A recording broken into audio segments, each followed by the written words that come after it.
Good day, sir. This is my code and this is the result. So, gipili na ko ang salary management.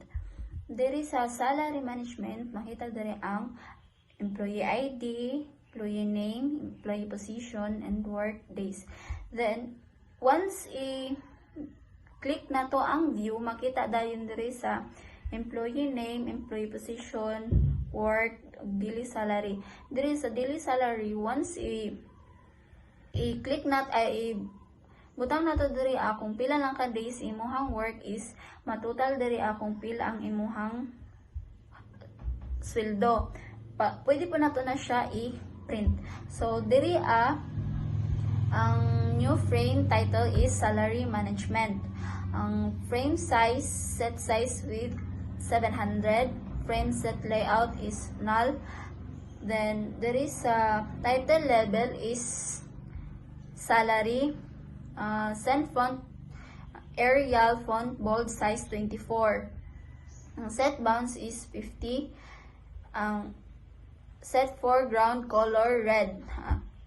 Frame add title. There is employee, new label is employee ID, set bounds is 50. There is ang employee name is new label employee name, set bounds is 50. As employee position is 50, set bounds is 50.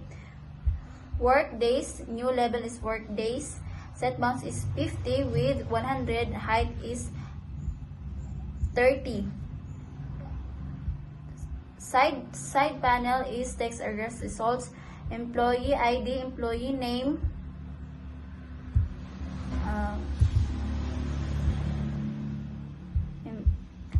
ang set for background is set foreground the color red. Frame add is results. Buttons is new button is home. Set bounds is 50.